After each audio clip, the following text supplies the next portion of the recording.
안녕하세요. 사연에 빠지다의 DJ 민영입니다.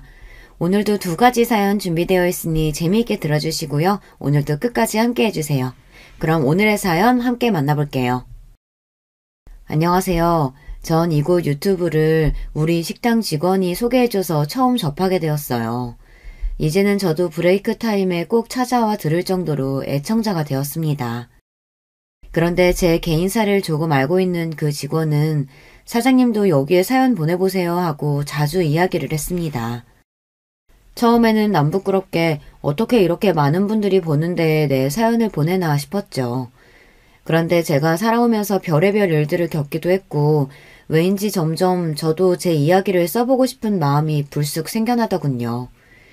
그리고 채널 관리자께 문의해보니 제 이름이나 주변 사람들의 이름을 익명으로 쓸 수 있으니 제가 전국적으로 이름이 팔리는 것은 아니라고 걱정하지 말라고 말씀하셨어요.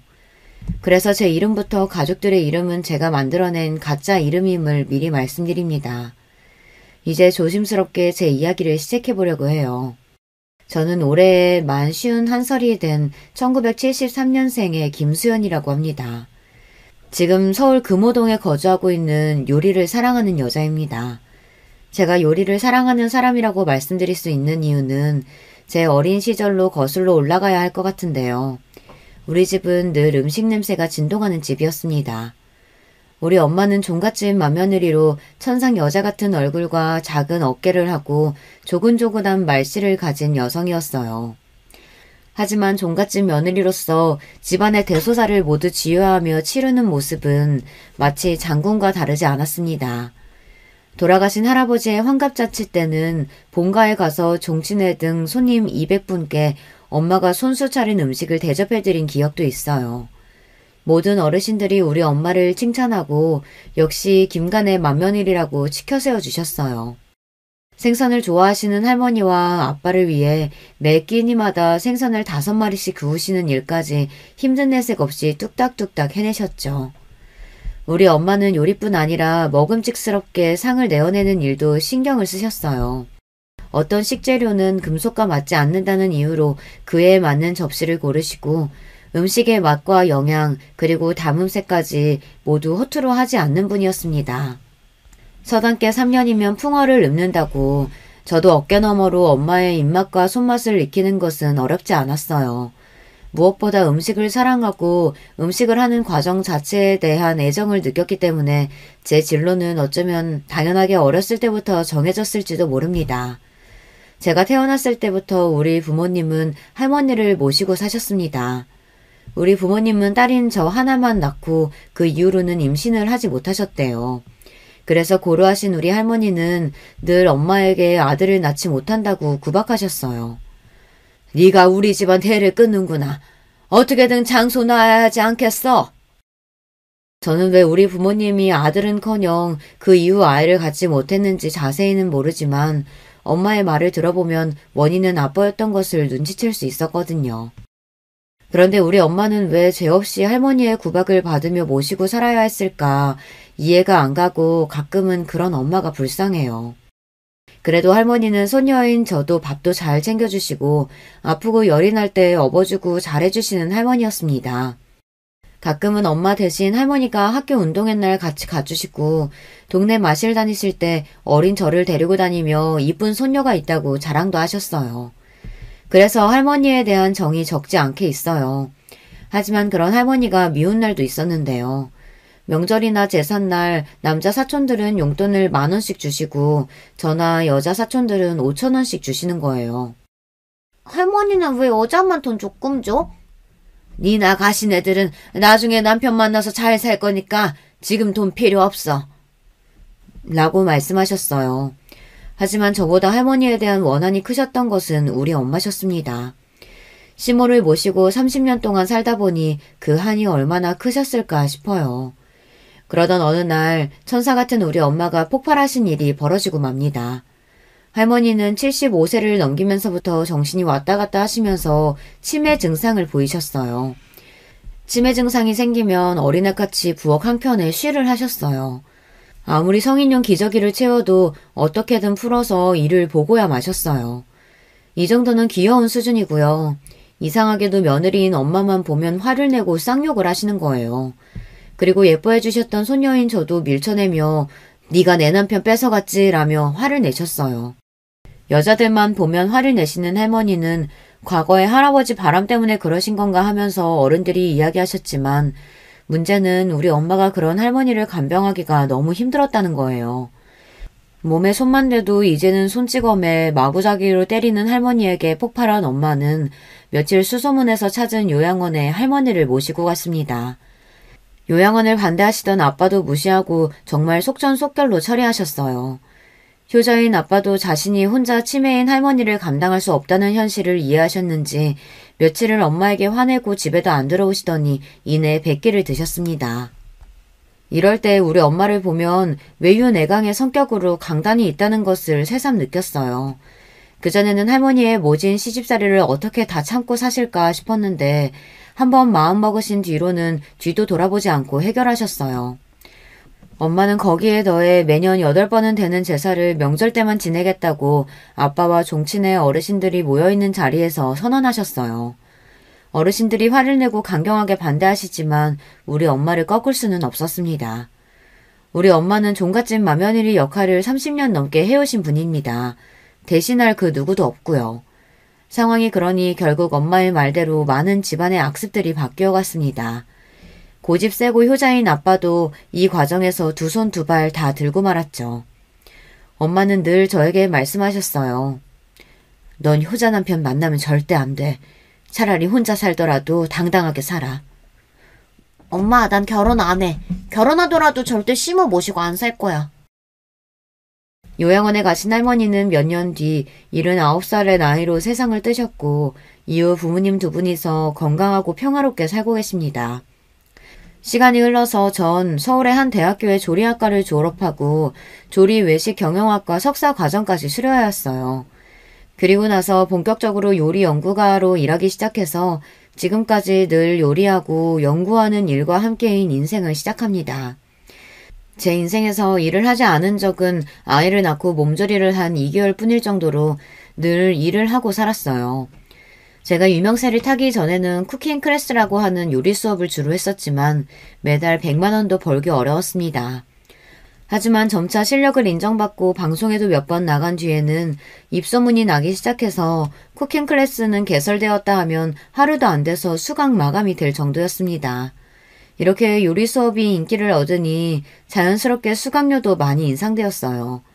저의 주 수입원은 요리 수업이었지만 기업체에서 하는 연예 행사나 상류층 또는 특정 분야의 커뮤니티에서 의뢰 들어온 특별 쿠킹 클래스와 파티 주최는 한 번에 많은 돈을 벌 수 있는 또 하나의 수입이 되었습니다.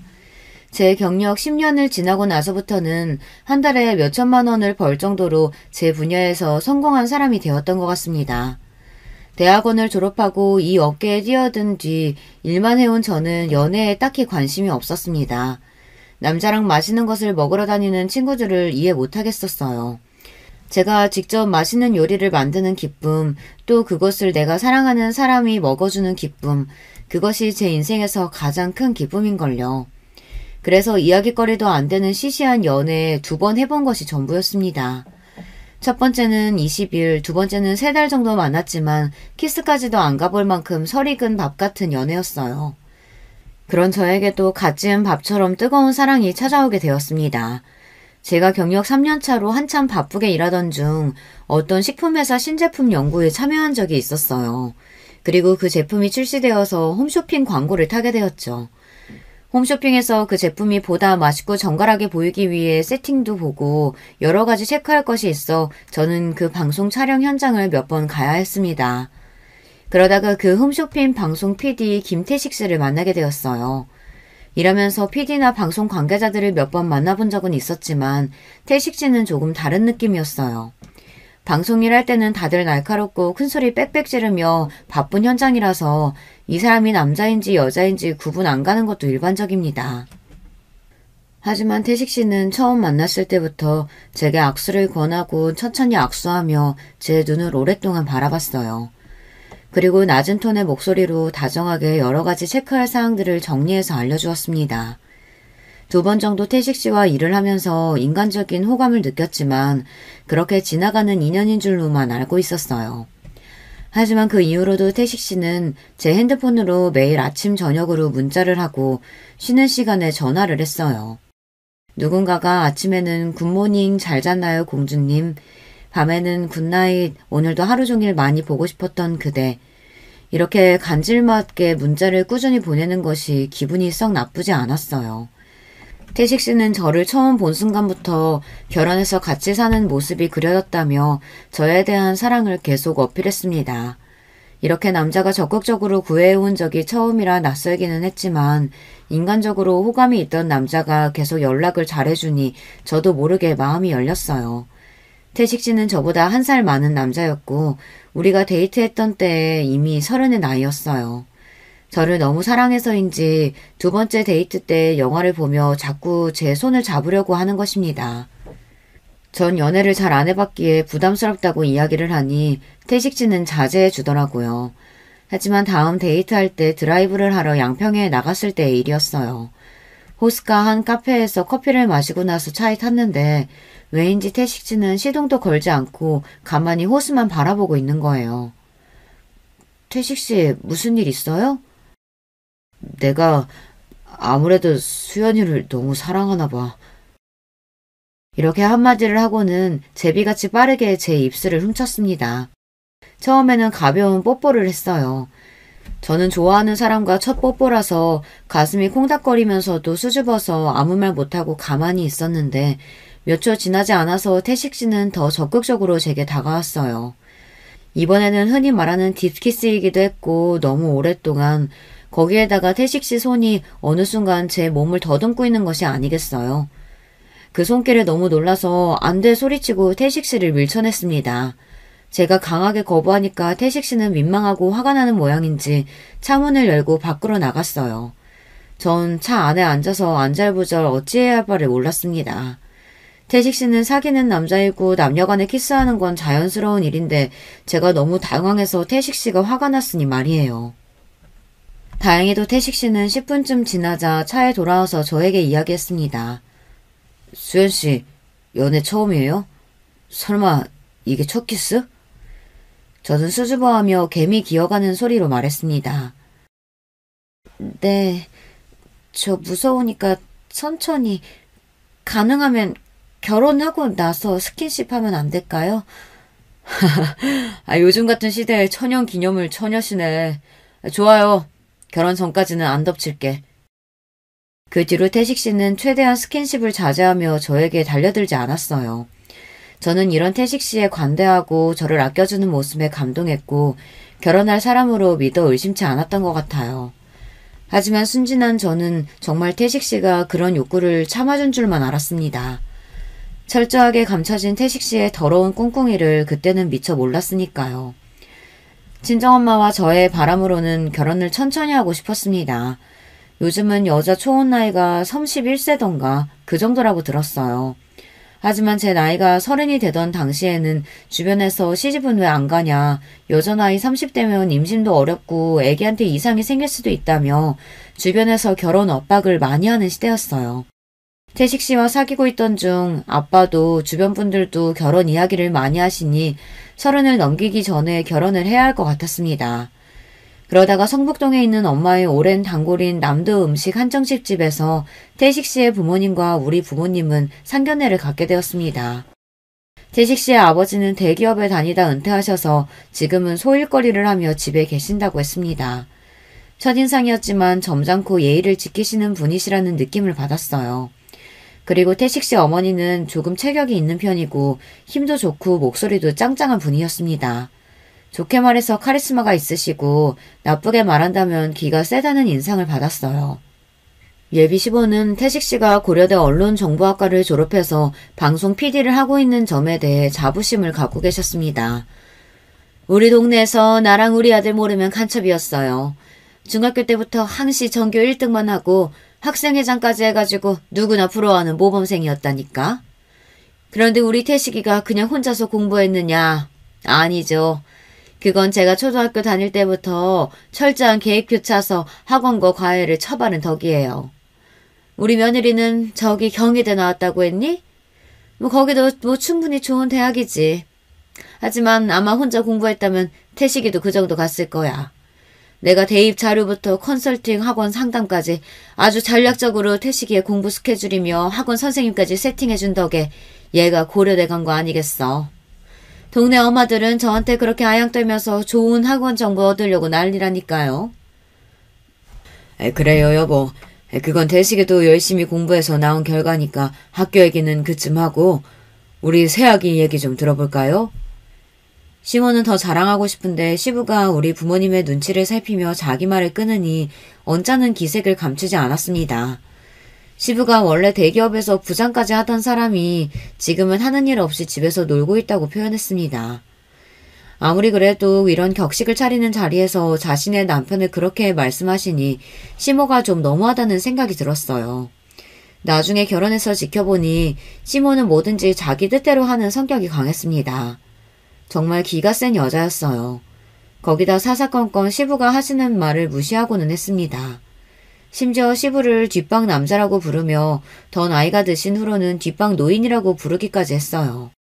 하지만 너그러운 시부는 그래도 아랑곳하거나 화를 내지 않고 인자한 미소만 지을 뿐입니다. 상견례 자리에서는 별탈 없이 대화를 하시고 부모님끼리 결혼 날짜를 정하셨습니다. 물론 상이라기보다는 시모가 어디 아는 점집에서 받아온 길일 중에 택하는 방법이었다는 표현이 정확하겠어요.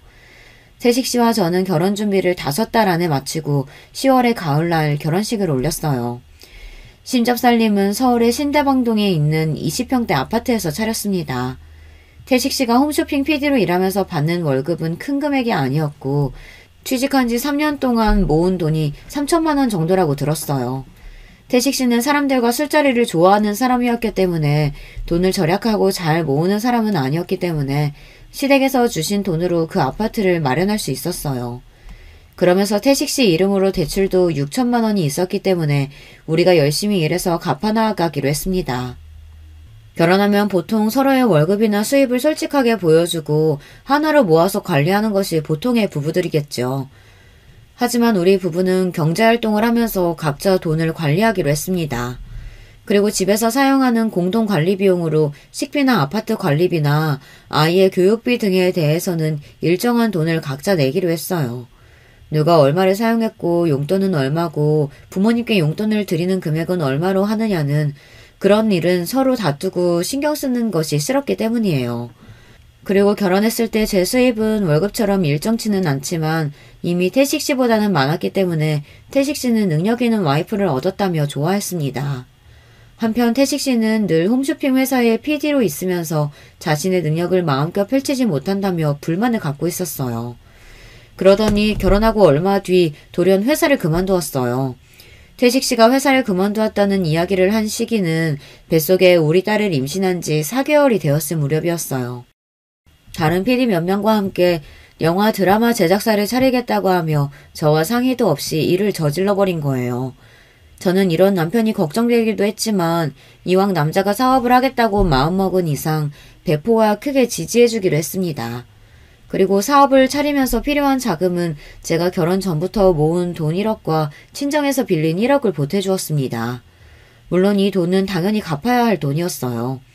근데 나중에 제작한 영화 하나가 흥행에 성공해서 회사 사정이 좋아진 것 같은데 남편은 이 돈을 친정 부모님과 저에게 선뜻 갚질 않았어요.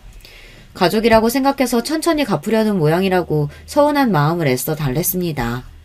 하지만 제가 심각하게 여기는 남편의 문제는 이것이 아니었어요. 밝히기 부끄럽지만 우리는 사실 쇼윈드 부부였어요. 같이 사는 사람으로서 서로에 대한 불만은 없었지만 실은 잠자리를 갖지 않는 부부였습니다. 결혼하자마자 우리는 이 부분에서 삐걱대기 시작했어요. 남편은 정력이 왕성한 남자였어요. 하루에 한 번 이상은 관계를 요구했죠. 어떤 분은 복에 겨운 소리를 한다고 생각하실 수 있지만 일을 하느라 바쁜 데다가 관계가 너무 아프기만 하고 즐겁지 않은 행위였기 때문에 저는 억지로 남편에게 맞춰주었어요. 그런데 남편은 점점 더 이상한 것들까지 요구를 하는 거예요. 좀 변태 같은 행위들 말이죠.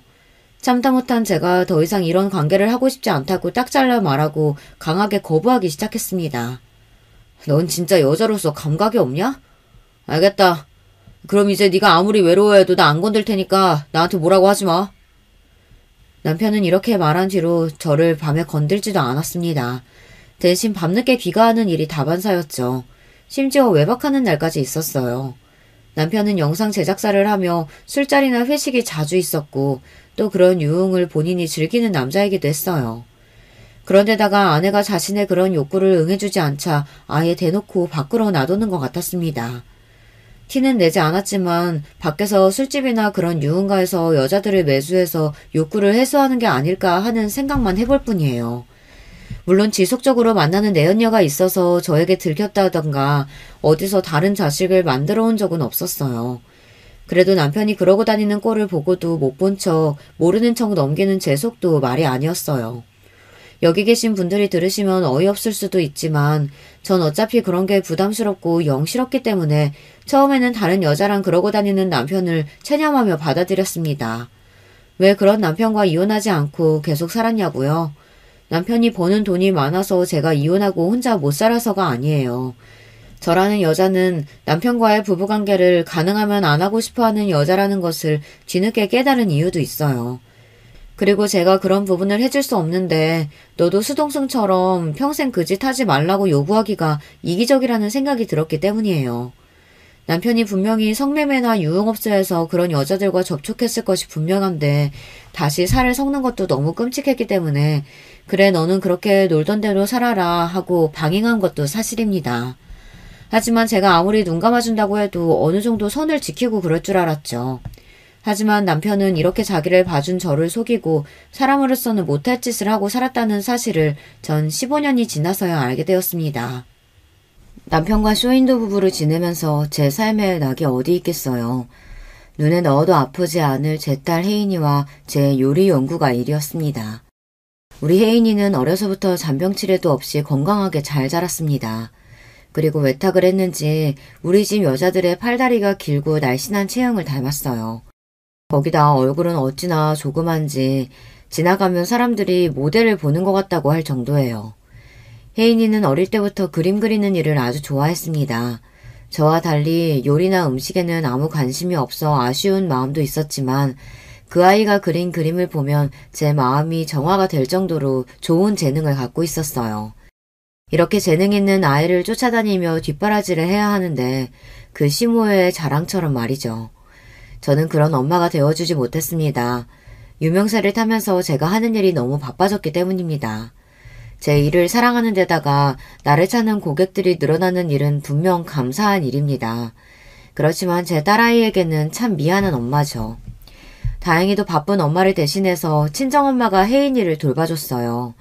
엄마 밑에서 자란 딸인 제가 봐도 우리 엄마는 최고의 양육자임을 알고 있기에 엄마에게 아이를 맡기고 일에 매진할 수 있었습니다. 그리고 전 재테크에도 큰 관심이 없어서 은행에 저축하는 것이 고작이었어요. 그래서 엄마가 제 돈을 맡아서 관리해 주셨습니다. 많은 시간이 지나서 우리 엄마는 딸아이 앞으로 아파트 한 채, 제 명의의 아파트 한 채를 추가로 구입하셨습니다. 그리고 그 아파트 두 채 모두 좋은 입지에 살기 좋은 곳이라서 시세도 많이 올랐기 때문에 저는 늘 엄마에게 감사드릴 수밖에요. 하지만 언제까지고 우리 혜인이가 할머니 밑에서 얌전히 잘 큰 것만은 아니에요. 딸아이가 초등학교 6학년이 되었을 무렵 사춘기가 시작되었고 할머니는 물론 저와의 관계까지 틀어지기 시작했어요.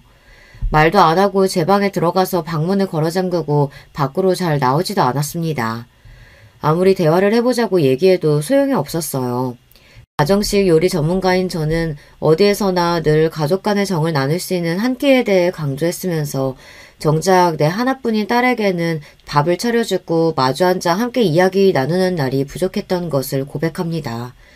이 부족한 엄마 때문에 혜인이가 저렇게 된 것은 아닐까 하는 죄책감으로 많은 고민을 했어요. 돈도 제 커리어도 내 아이보다 중요하겠습니까? 그래서 저는 딸아이가 중학교 2학년에 학교 친구들 때문에 등교를 거부했던 일을 계기로 제가 하고 있던 일을 대폭 줄여 가능한 딸과 시간을 많이 보내려고 노력하기 시작했습니다. 제 수입은 절반으로 떨어졌지만 저는 이때의 결정을 조금도 후회하지 않습니다. 제 노력을 알아준 덕분인지 혜인이는 조금씩 마음의 안정을 찾고 저와 대화하는 시간을 점차 늘릴 수 있었습니다. 그리고 지금까지 예쁘게 잘 커주고 있습니다. 부모가 상처를 주었는데도 말이죠. 아이의 이런 문제에 대해 남편은 잘 알지도 못하고 밖으로만 돌고 있었어요. 게다가 아들 일에 극성이던 시모는 저에게까지 간섭이 심했습니다. 너는 요리 연구가라는 게 왜 집에서 자주 요리를 하질 않니? 네가 그러니까 태식이가 맨날 술 먹고 늦게 집에 들어오는 거 아니야? 어머님, 제 일이 얼마나 바쁜데요. 저 매일 밤 10시나 돼서야 집에 오는데 태식 씨 저녁이요? 그걸 어떻게 챙겨주겠어요? 속으로는 당신 아들이 그깟 저녁 음식 때문에 밖에 있는 줄 아나 밖에서 술 먹고 여자들하고 노는 걸 알고 저러는 건가 이렇게 자기 아들의 실체를 밝히고 싶은 마음이 굴뚝 같았어요. 아유, 이 그릇들 좀 봐라. 왜 이렇게 많은 거냐? 아니, 그릇들이 어떻게 하나같이 격조도 없이 싼티 나는 것도 같고. 네? 어머님, 그 그릇은 이탈리아에서 공수해온 장인이 만든 수제예요. 강남 사모님들이 돈을 내도 살 수 없는 그런 그릇을 싼티 난다고 하시면. 뭐? 아니, 그렇게 비싼 그릇을 너는 몇 개나 갖고 있는 거야? 얘가 집안 말 안 먹을 일 있나? 이렇게 비싼 그릇을 집에 두고. 어머님, 제 일이 그런 그릇을 쓰는 거예요. 요리 실습 영상 만들고 방송 촬영하기 위해 투자하는 거 모르세요? 그리고 이 중에 많은 그릇은 저희 친정엄마가 주신 것도 있고 업체에서 협찬받은 것도 많아서 실제로 제 돈을 많이 안 썼습니다. 특히나 당신 아들 돈은 1원도 안 들였으니 간섭 좀 하지 마세요. 이렇게 속으로만 항변했을 뿐이죠. 갑자기 시모의 환갑때의 일이 생각나네요. 약 10년 전의 일인데요. 시모가 자기 친구랑 친척들 모시고 하는 환갑잔치에 며느리가 직접 다 요리를 해서 대접하라고 강요하시는 거예요. 그런데 그 손님 수가 자그마치 100명 가까이 되는 거죠. 여기 계신 분들 아시잖아요. 요즘 누가 환갑잔치를 그렇게 성대하게 하나요? 게다가 한참 일하느라 스케줄 빼기 어려운 저에게 직접 100인분의 파티 요리를 해내라니 이건 노예나 다름없었습니다. 제 스케줄을 취소할 수도 없고 너무한 요구였기 때문에 가능하면 부드럽게 거절하고 싶었어요. 어머님, 저도 직접 어머님 환갑잔치 요리해드리고 싶은 마음 있죠. 그런데 그날은 제가 대기업 연회 행사가 잡혀 있었어요. 지금 취소하면 위약금도 있고요. 어머님, 제가 그 행사에서 받은 돈이 얼만 줄 아세요? 하루에 500이에요. 제가 그 돈 어머님께 모두 드릴 테니 좋은 식당에서 충분히 손님들 대접하실 수 있을 거예요. 너는 하나만 알고 둘은 모르는구나. 누가 요즘 식당 밥 먹고 싶어서 너보고 오라는 줄 알아? 내가 평소에 우리 며느리가 유명한 요리 연구가라고 자랑을 주변에 하고 다녔더니 다들 너 궁금해하니까 부르는 그런 깊은 뜻도 모르고 지금 너 돈 많다고 CM이 앞에서 유세야? 너 여자가 돈 번다고 가정일 내팽개치는 것만큼 꼴 본 건 없다. 네가 그러고 다니니까 태식이가 집에 마음을 붙이지 못하는 게야. 아니, 정 안 되면 남편 앞에서 술집 여자처럼 옷도 입고 애교도 부리고 그래야 하늘을 보고 아들을 낳지. 시모는 환갑잔치 때 저를 부려먹지 못한다고 하니 이렇게 입에 담을 수 없는 말들을 늘어놓는 게 아니겠습니까? 어떻게 저런 말을 할 수 있는지 전 큰 상처를 입고 더욱 시모를 멀리할 수밖에 없었습니다. 그래서 결혼한 내내 며느리가 할 도리도 하고 용돈은 넉넉히 드렸지만 시모를 진심으로 가까이 할 수는 없었죠. 저에게 절친한 유혜수라는 친구가 있는데요. 우리는 자주 만나지는 못하지만 통화를 하면서 그간 지내왔던 이야기를 서로 털어놓고 고민을 들어주는 가까운 사이였습니다. 환갑잔칠 때 시모가 제게 했던 말을 들은 친구가 이렇게 말하더군요. 지랄도 풍년이네. 야, 환갑 축하금을 무슨 500이나 줘. 돈 많다고 유세라고 하니까 돈도 주지 말아버려. 한 5만원 봉투에 넣어봐. 친구 말에 한참을 웃었고 덕분에 속풀이를 할 수 있었어요. 남편과 시모복은 없었지만 딸을 키우며 제 생활에 충실하게 살던 3년 전 어느 날이었습니다. 저는 끔찍하고도 기가 막힌 일을 당했습니다. 제가 하고 있는 페이스북 계정으로 한 통의 DM 메시지를 발견하고서 이 일은 시작되었어요. 안녕하세요. 저는 20대 여성입니다. 이름은 밝히지 않을게요. 김태식 씨 아내분 맞으시죠? 전 배우 지망생으로 2년 전 남편에게 성추행 및 강간을 당했습니다. 카페에서 아르바이트 하고 있던 저에게 김태식 씨가 캐스팅 기회를 주겠다면서 면접 제의를 했어요. 그리고 저는 아무 의심 없이 회사 면접인 줄 믿었어요. 하지만 몇 차례의 미팅은 사실 면접이 아니라 김태식 씨가 저와 개인적으로 만나기 위해 꾸며낸 거짓말이었다는 것을 나중에야 알게 되었습니다. 노출이 심한 옷을 주면서 카메라 테스트를 하고 사진을 찍고 제 허벅지나 어깨, 가슴 등을 슬쩍슬쩍 만지면서 이야기를 했지만 제작사 대표니까 참았어요. 그러던 어느 날 중요한 미팅이라며 저를 단란주점의 한 룸으로 불러서 마치 술집의 여자인 것처럼 술 따르고 부리면서 다른 회사 사람들이랑 놀더니 결국 화장실에 간 저를 따라와서 강제로 추행하고 성폭행까지 했습니다. 사건이 벌어지고 난 후 저는 드라마에 캐스팅해줄 줄 알고 참았고 주변 시선이 두려워 신고도 못했습니다. 하지만 김태식 씨는 그날 이후로 저에게 연락을 두절해버렸어요. 드라마 캐스팅은 물 건너갔다면서요. 아마 처음부터 그쪽 남편은 절 한번 먹으려고 의도적으로 접근했던 걸 나중에 깨달았어요.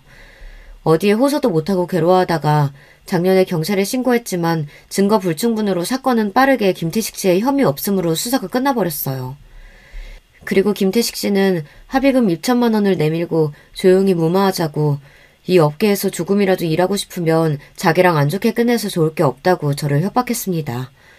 지금도 그날의 악몽으로 잠을 못 자고 제 인생은 무너졌어요. 어떻게 해볼 길이 없어 너무 억울하고 원통해서 이렇게 아내인 당신에게 연락합니다. 남편 조심하세요. 이 남자가 신혼 때 성관계에 집착하고 나중에 변태적인 행위도 강요하는 일을 아내로서 겪어보았기 때문에 이 여자의 말이 사실일 수도 있겠다는 생각이 들었어요. 하지만 머리로는 사실일 것 같았지만 가슴으로는 받아들이기 힘들었습니다. 사실이라고 믿기가 싫었어요. 그럼 제 결혼 생활도 무너질 수밖에 없을 테니까요. 하지만 이 남자를 믿을 수 없어 저는 집에 있던 그의 개인 컴퓨터를 뒤졌습니다. 그리고 발견한 어마어마한 사진과 영상들, 여러 여성들의 노출, 심지어 나체 사진까지 그곳에서 찾아냈어요. 그리고 여성들을 강제로 성추행한 영상도 있었습니다. 제작자라는 특권으로 많은 어리고 순진한 연예인 지망생들이 얼마나 끔찍한 일들을 당했을지 생각하니 같은 여자로서 가슴이 아파 견딜 수가 없었어요. 전 그 사진과 영상 자료들을 모조리 제 개인 디스크에 복사해왔습니다. 저에게 DM 메시지를 보냈던 그 여자처럼 아마 신고해도 돈과 권력을 이용해서 제대로 처벌받지 않고 넘어갔을 거예요.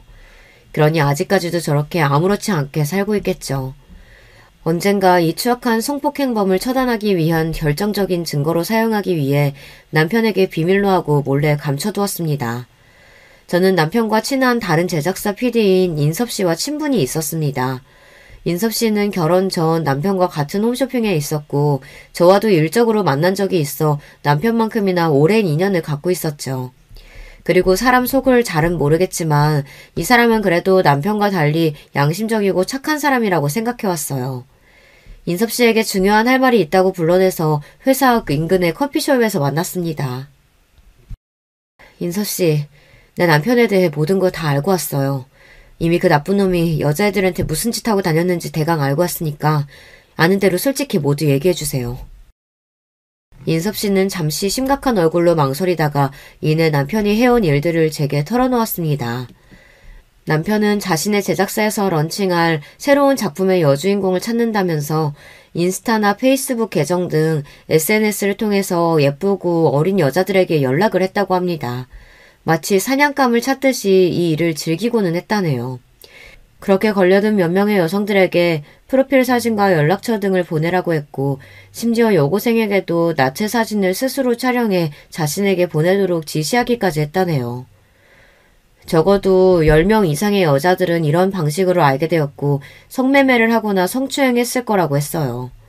그리고 남편은 일부러 여고생을 노리고 접근하기까지 했다는 겁니다. 지금 자기 딸이 중학생인데 미성년자 성매매까지 하다니 이 자식이 인간이긴 한 걸까요? 저는 더 이상 이 추악한 남자와 살 수가 없었습니다.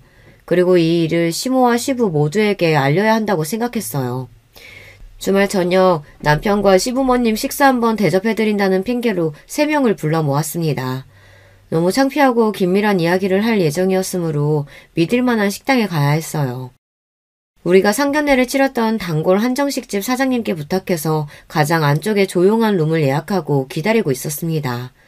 시부모님과 남편이 도착해서 식사를 거의 마쳤을 때쯤 전 이야기를 시작했어요. 우리 며느리가 우리를 이렇게 좋은 곳에서 식사하자고 초대해줘서 참 맛있게 잘 먹었다. 고맙다. 그러게, 바쁘신 우리 며느님이 웬 바람이 불었대? 아니, 근데 그러고 보니까 여기 너희 상견례 했던 곳 아니냐? 네, 맞아요. 오늘 이 장소가 우리 4명의 마지막 식사 자리로 적당한 것 같아서요. 김태식 씨 집안과 인연의 시작과 끝을 이곳에서 하게 되었으니 영화와도 같네요. 그쵸, 태식 씨? 제가 알 수 없는 말을 하자 택시 씨는 전혀 모르겠다는 표정을 지었습니다. 전 오늘 여기서 김태식 씨와 이혼하겠다는 말씀을 드리려고 합니다. 이혼 사유요. 아버님, 말씀 듣고 충격받지 마세요. 이 남자는 그동안 자신이 영화 드라마 제작자라는 타이틀을 미끼로 많은 여성들을 속여서 만나고 못할 짓들을 벌였어요. 남편으로서, 인간으로서 실격인 남자입니다. 이 남자는 여기 있어서는 안 돼요. 깜빵에 있어야 할 사람이라고요. 여보, 어디서 이상한 여자애들이 돈 뜯어내려고 하는 수작이야. 우리 업계에 나 정도 위치인 남자들은 다 당하는 거라고. 당신 잘못 알고 있어. 자기 몸 팔아서 남자들 돈 뜯어내는 꽃뱀들이야. 아니 이게 무슨 하늘의 날벼락이냐? 야, 넌 아내라는 여자가 남편이 그런 일을 당하면 믿고 도와줘야지. 어딜 봐서 우리 아들이 그런 짓을 할래야? 지금 그런 꽃뱀 같은 천한 여자애들 말만 믿고 내 아들을 의심해? 뭐 이혼? 어머님 눈에야 자기가 잘 키워낸 착한 아들이겠지만 착각하고 계세요. 이 남자 신혼 때부터 변태 성욕자여서 제가 잠자리도 멀리했어요. 우리 겉으로만 부부예요. 그렇게 된 지 10년도 더 됐어요. 같은 여자로서 저 남자가 문제 많은 걸 왜 모르겠어요. 그 여자들이 꽃뱀이라고요? 어머니, 저 사람에게 당한 여자들 중에는 심지어 여고생도 있어요. 우린 혜인이보다 고작 2~3살 어린 또래 여자애가 몹쓸 짓을 당했다고요. 이 얘기를 듣고도 자기 아들을 감싸고 싶은 건가요? 대식이네 이놈. 혜인 애미가 다 어디서 보고 들은 게 있으니 저런 얘기를 하는 거겠지. 저 얘기들이 사실이냐? 어서 실토하지 못해? 아버지, 저 억울해요. 2번 그런 꽃뱀들이 저를 고소한 적이 있긴 해요. 그런데 원래 우리 업계 일이 그런 여자애들 자주 만나고 술도 먹고 하니까 오해를 하는 모양인데, 아니 경찰 조사에도 직접적인 증거 없으니까 증거 불충분으로 사건 종결났어요. 지들이 당한 일이 사실이라면 왜 경찰이 혐의가 없다고 끝내겠어요. 그리고 저 여자도 할 말 없어요. 신혼 때부터 목석같이 굴어서 아내로서 빵점짜리였는데 왕성한 내가 어디서 풀겠어요. 술집 여자들하고 놀러다닌 건 사실인데 그렇다고 범죄를 저지른 것은 아니란 말입니다. 응, 맞네. 우리 아들 말이 맞아. 내 아들만 탓할 거 없어. 네가 여자 구실 제대로 했으면 태식이가 그렇게 밖으로 돌았겠냐? 애가 그렇게 밖에서 놀다 보니 어디 꽃뱀 같은 것들한테 도리어 당한 거지. 태식이 말 들어보니까 네 책임이 아주 크구나. 이럴 때일수록 네가 안사람으로서 남편을 믿고 도와줘야지. 그 꽃뱀들 말만 믿으면 되겠니? 도리어 시몬은 제 책임이라며 혼을 냈습니다. 아무리 팔은 안으로 굽는다지만 이런 상황에서 자기 아들을 감싸는 저 시몬은 인성이 나쁜 걸까요? 모성애가 깊은 걸까요? 너무 혼란스럽습니다. 시부모는 자기 아들의 죄를 인정하는 게 어렵겠다는 생각이 들었습니다. 저에게 그 직접적인 증거가 있어요. 여보, 그게 무슨 말이야? 당신 내 서재 뒤졌어? 역시 찔리는 게 있으니까 저런 반응이 나오네. 당신 죄는 피해자들이 알고 내가 알고 하늘이 알아. 어디서 손바닥으로 하늘을 가리려고 해? 계속 발뺌하고 나 열받게 하면 그 증거 피해자들한테 보낼 거야. 그럼 당신 돈 얼마로 합의하고 협박하는 거 안 통하겠지. 그러니까 조용히 이혼해줘. 우리 딸이 자기 아빠가 이런 인간이라는 거 모르도록 조용히 말이야. 이혼 합의서 보낼 테니까 두서없이 조용히 나랑 혜인이한테 사라져줘. 전 이 말만 남기고 그 한정식 집에서 나왔습니다. 남편은 자기 죄가 드러날까봐 제가 요구하는 내용을 모두 동의하고 이혼에 합의했습니다. 그렇게 우리 부부는 빠르고 조용하게 이혼을 했습니다.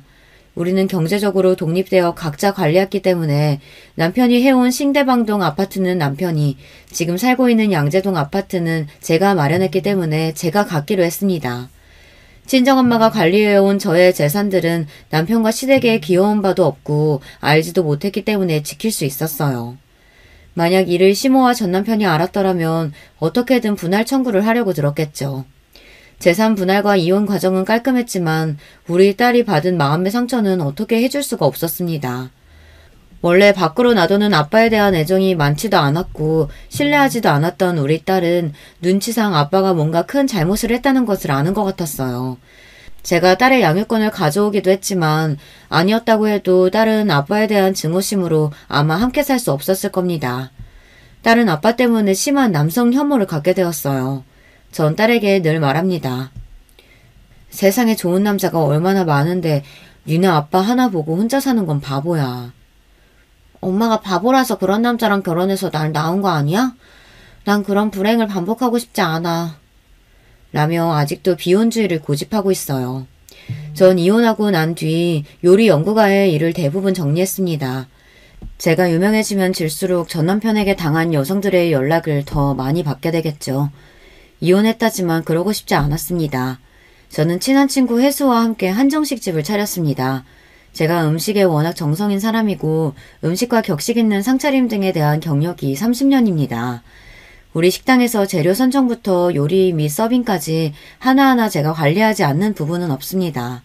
또 아르바이트를 고용하지 않고 모든 정직원에게 업계 최고의 대우를 해주며 함께 한마음으로 운영하고 있어요. 이런 저의 노력을 알아주신 고객분들은 한 번 더 찾아주시고 중요한 행사마다 꼭 우리 식당을 찾아주십니다. 1인분에 10만원 가까이 하는 비싼 가격임에도 예약이 차 있을 정도로 잘 되어 있었죠. 새로운 일이 바쁘기도 하고 식당을 운영하는 재미에 빠져 1년의 시간이 훌쩍 지나간 어느 날 벌어진 일이었습니다. 저녁 7시에 예약하신 매화방 손님들이 있어서 저는 보통 때와 같이 현관에서 손님들께 인사를 드리려고 기다리고 있었죠. 그때 제 앞에 보인 사람은 전 남편과 시부모 그리고 어떤 여성과 그의 부모님이었습니다. 세상에 이런 우연이 있을까요? 제 식당에서 전 남편은 2번째 상견례를 하게 된 거였어요. 정말이지 질긴 악연이네요. 놀란 저보다 더 놀란 사람은 바로 전 남편과 시부모님이었습니다. 하지만 저는 식당 주인으로서 그 사람들을 상견례 자리였기 때문에 아는 티를 서로 낼 수 없었고 최대한 당황한 기색을 감췄습니다. 손님들을 올려보내고 난 뒤 전 떨리는 가슴을 잡고 한참을 숨도 제대로 못 쉬었습니다. 그때 친구 혜수가 다가와서 무슨 일인지 물었어요. 제 이야기를 들은 혜수는 내가 매화방 오가면서 그 인간들이 무슨 얘기하는지 들어볼게. 라며 손수 서빙을 담당했습니다. 약 1시간 반 동안 외화방에서 식사를 하고 나온 전 남편과 시부모가 식당을 떠난 뒤 혜수를 통해서 어떤 상황이었는지 들을 수 있었습니다. 전 남편은 시모와 친한 교회 권사님 소개로 예비 신부를 만나게 되었다고 합니다. 올해 나이가 52살이 된 전 남편보다 10살 어린 42살의 여자이고 친정 집안이 사업으로 재산을 좀 모은 집이고 현재 아이 없이 한 번 이혼한 상태라고 하네요. 게다가 전 남편은 그 여자와 결혼을 약속하고 이미 제작사 투자로 그 여자 친정에서 돈을 빌렸다고 해요. 웃긴 일은 상견례 도중 시모가 상대편 집에 뻥을 치더라는 겁니다. 전 남편의 수입과 재산 말입니다. 제가 뻔히 알고 있는데 시모는 거의 5배쯤으로 부풀렸다는군요. 게다가 사돈댁 아빠가 이혼 사유를 물으니 대답하기를 전부인 그러니까 제가 바깥일만 하다가 다른 남자랑 바람을 폈다고요. 이쯤 듣다 보니 그냥 남일로 무시하고 넘어가기가 힘들었습니다. 그때 친구가 의기양양한 얼굴로 얘기했습니다. 걱정 마. 내가 결혼할 여자한테 당신들 저 집안한테 속고 있습니다. 상종도 하지 마세요. 이렇게 쓴 쪽지를 몰래 건네줬거든. 그리고 친구의 쪽지는 통했던 것 같습니다. 바로 다음날 전 남편의 예비 신부는 식당에 찾아와 전 남편의 진실을 알고 싶어 했어요. 저는 그 여자에게 전 남편 컴퓨터에서 찾았던 여자 사진과 영상을 보여주었습니다. 이 여자는 그 추악한 사진과 영상을 몇 개 보지도 못하고 그만 보고 싶다고 하더군요. 전 남편의 변태적인 성형 문제부터 성범죄 사실까지 모두 그 여자에게 설명했습니다.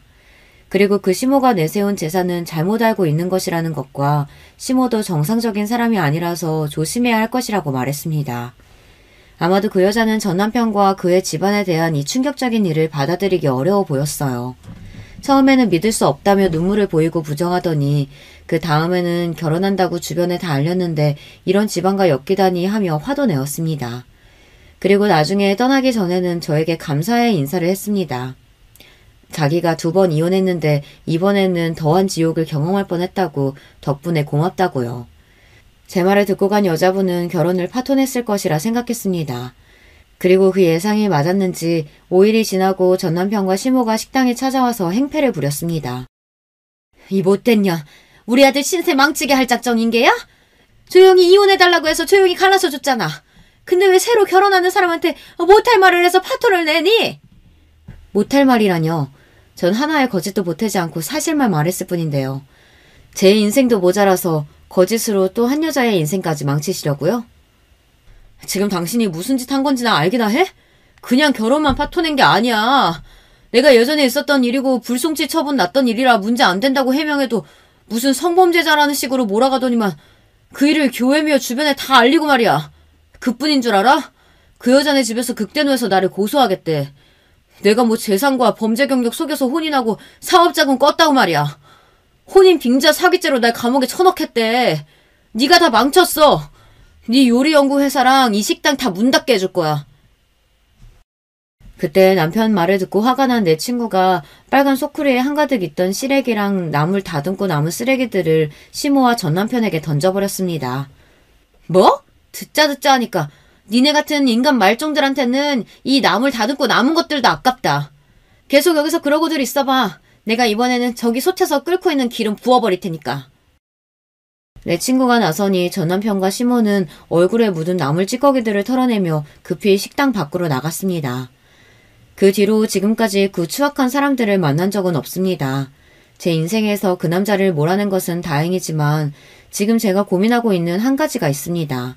전 남편이 많은 여성들을 괴롭혔던 증거, 그것을 아직 제가 갖고 있는데 만천하에 그 인간의 실상을 알려야 할까요?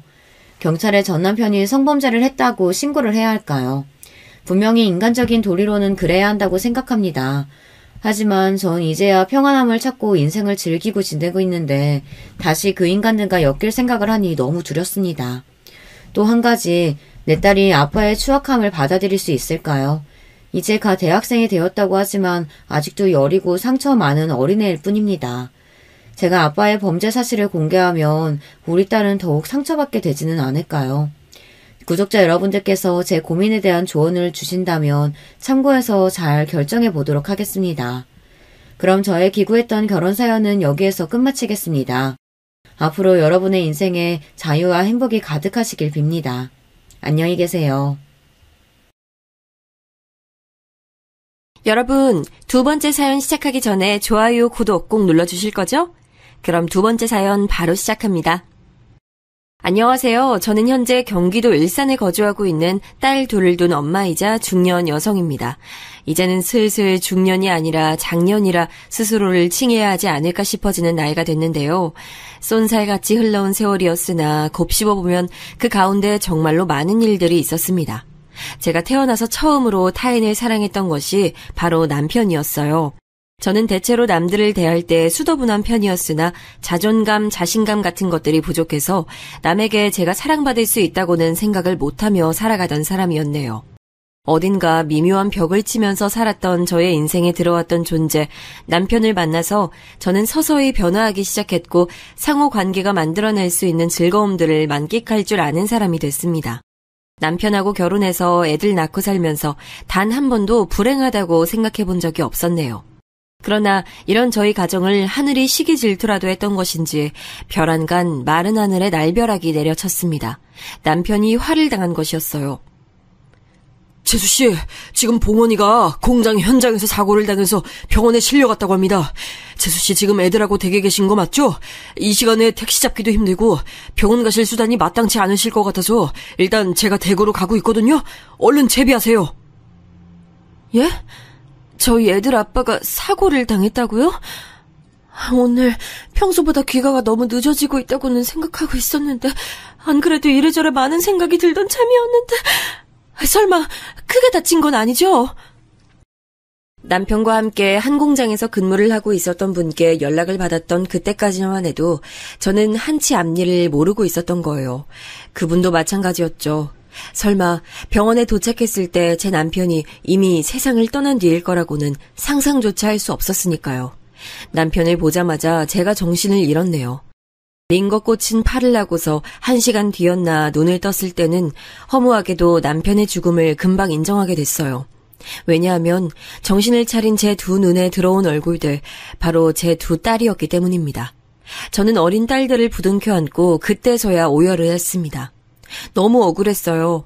남편은 퇴근 직전에 한 번 더 기계들을 점검하겠다고 현장을 돌다가 난간에서 발을 삐끗해서 실족사를 당한 것이었어요. 그만큼 성실하고 책임감 넘치는 사람이었고요. 높이가 그렇게 높지도 않았는데 왜 사람이 죽었어야만 했는가, 이것이 의문이었는데 발견이 늦어서 그랬던 것이죠. 바로 발견해서 구급차만 불렀어도 저희 남편 죽지 않았을 겁니다. 지금도 그렇지만 당시에는 공장의 근무 환경이나 복지, 처우, 대처 등이 정말로 추접스러울 만큼 미흡했죠. 당한 사람만 억울하게 당하는 것으로 끝나던 시절이었던 것 같네요. 분한 눈물을 삼킨 채 저는 공장에서 나온 정말로 약소한 위로금을 받았습니다. 두 딸을 키우려고 그 돈 이를 악물며 받았어요. 그리고 감동적인 돈도 받았죠. 재수씨, 이건 저희가 조금씩 모은 돈인데 별로 되진 않지만 보태 쓰세요.